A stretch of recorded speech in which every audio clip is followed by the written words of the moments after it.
Welcome to Deshsanchar Weekly Roundup.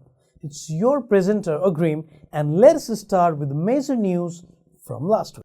Fighting between Iran, the United States and Israel has sharply escalated in the recent weeks, culminating in a major joint US-Israeli air campaign on February 28th that targeted key Iranian military and strategic sites. The latest round of violence follows months of mounting tensions, including Israeli strikes on Iranian-linked targets in the region and Tehran's retaliatory missile and drone attacks. Diplomatic efforts to contain the fallout from earlier confrontations had faltered, leaving the region on edge. Iranian state media confirmed that Supreme Leader Ayatollah Ali Khamenei was dead in the strike along with several senior military officers.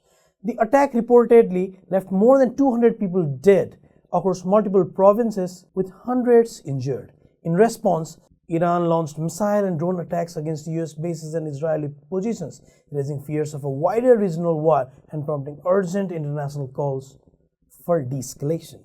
A grand election roadshow by the Rashtriya Swatantra Party drew enthusiastic crowds across the Kathmandu Valley on Saturday, with the senior party leaders Balen and Ravi at the forefront of campaign efforts before the March 5 election. Thousands of supporters on the motorcycles, car, and foot lined major streets as the duo greeted voters and toured key constituencies seeking to boost turnout and momentum.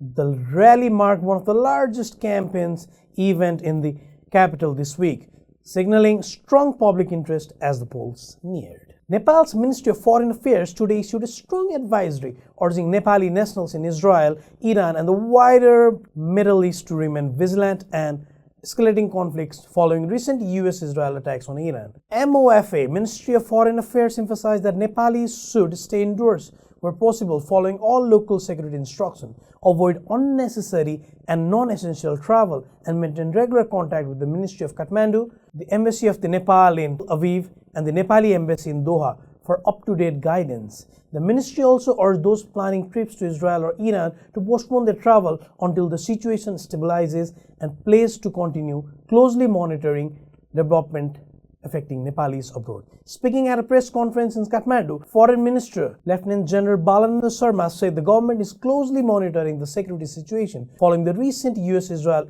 strikes on Iran and subsequent retaliatory attacks.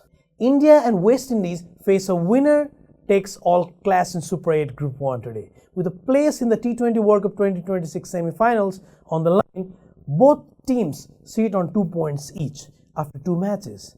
The match at Eden Garden effectively acts as a virtual quarterfinal. The winner advances automatically to the semi-finals, joining South Africa. India's hopes were kept alive by a convincing 72 win over Zimbabwe, while West Indies bounced back after an earlier defeat to post strong performances. If the match is washed out due to rain, West Indies would advance due to their superior net run rate. England and South Africa have already secured their places in the ICC Men's T20 World Cup semi-finals, finishing at the top of their respective 8 groups. New Zealand has also clinched the semi-final berth, leaving the final 1 spot to be decided in the India versus West Indies must-win clash. Thank you, and see you all next week.